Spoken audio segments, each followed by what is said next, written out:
One of the things I'm learning is that sometimes the mistake is not the hardest part. Sometimes what comes after is harder. The wrong move hurts, obviously.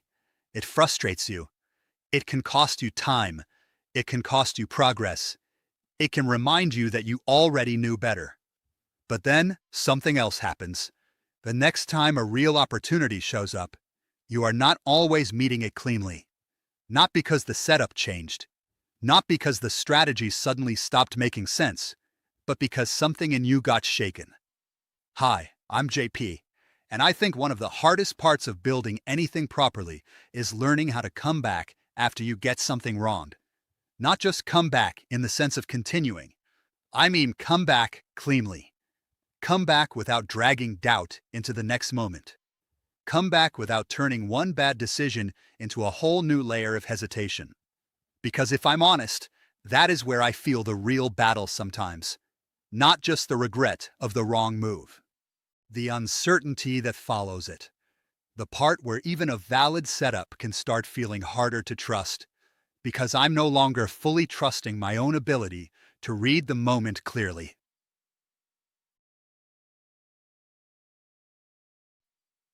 I think this is something people underestimate. A wrong move does not always end when the move is over. Sometimes it lingers, not in the charts, in you. It lingers in how you think, how you feel, how you approach the next opportunity. Because once you know you stepped outside what you should have done, part of your confidence takes a hit. Not fake confidence, not ego, clean internal steadiness. And when that gets hit, you can start carrying the mistake into places it does not belong. That is what makes it dangerous. Not just that you made one wrong decision, but that the wrong decision can start influencing the next right one too. That is where extra damage gets done. Not always through rebellion, sometimes through hesitation.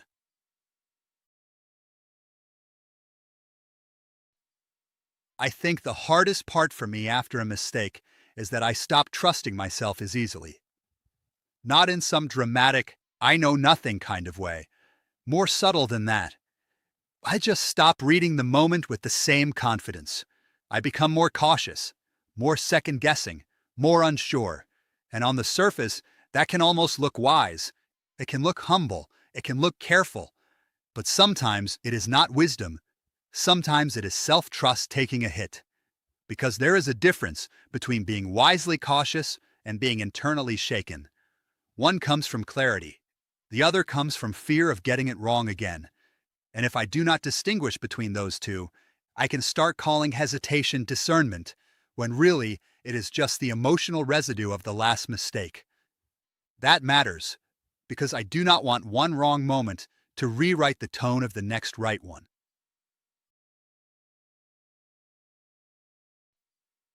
This has become one of the clearest things I've had to admit. Sometimes the setup is fine. The rules still line up. The moment is still valid. The trade itself has not become worse. What changed is me. I am now reading it through the lens of my last mistake. I am now reading it with a little less trust, a little less clarity, a little more internal noise. And that changes how it feels. What should feel straightforward starts feeling uncertain. What should feel clean starts feeling muddy. And if I am not careful, I can start blaming the setup for uncertainty that is actually coming from me. That is humbling, because it means the battle after a mistake is not only technical, it is internal. I have to come back underneath what I already know, instead of letting one wrong moment convince me that every future moment is now harder to read.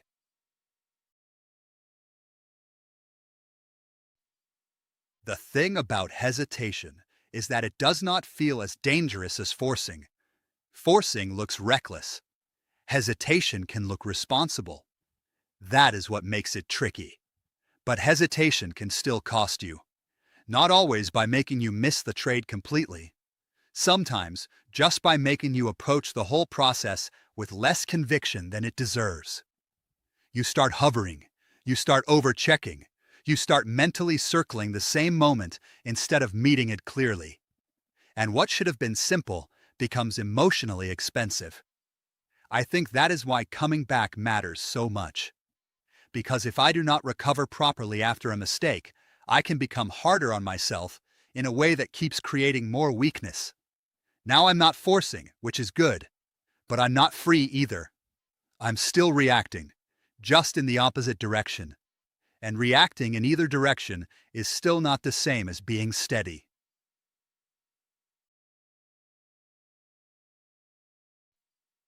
I think for a long time, I thought coming back just meant not giving up. Still showing up, still taking the next day seriously, still trying again. And that matters. But I think there is a deeper version of coming back. Coming back means getting your inner posture back, getting back under the structure, getting back under what you already know is true.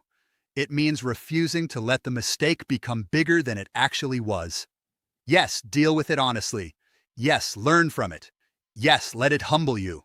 But do not let it become a permanent filter over everything that comes next. Because then you are no longer just learning from the mistake.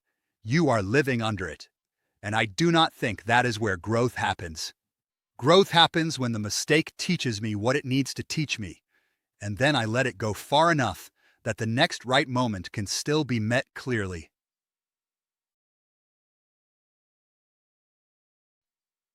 For me, the way back usually starts the same way it did in the last episode. Prayer. And then clarity. I need to get quiet. I need to stop emotionally chasing the aftermath.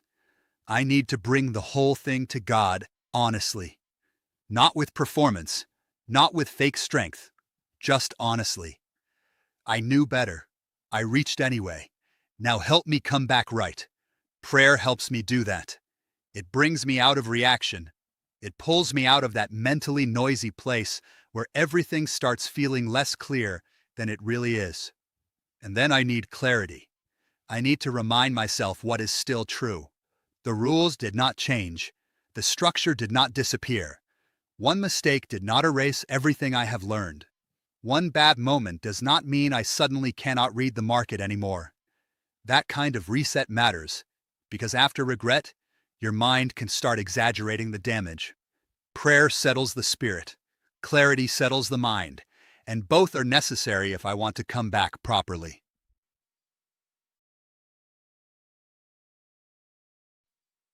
I think this is the real work. Learning to trust myself again. Not in pride. Not in overconfidence. Not in some false idea that I will never get anything wrong again. That is not the goal. The goal is more grounded than that. The goal is to trust that I can return. Trust that I can see clearly again. Trust that one wrong decision does not make me unreliable forever. Trust that the next valid setup can still be read properly. That kind of trust is not automatic. It has to be rebuilt. Quietly, steadily, honestly. And I think that is part of maturity too. Not just making fewer mistakes, but learning how to recover from them without losing your internal footing. Because if I cannot do that, then every mistake becomes too expensive. Not just financially, spiritually, mentally, emotionally. And I do not want to build that way. I want to become the kind of person who can make a mistake, learn from it, pray through it, reset, and still meet the next right moment with steadiness. That is what I think I am really trying to build.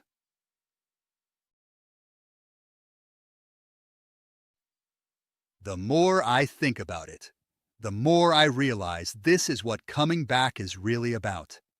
Respecting the next right moment enough not to poison it with the last wrong one.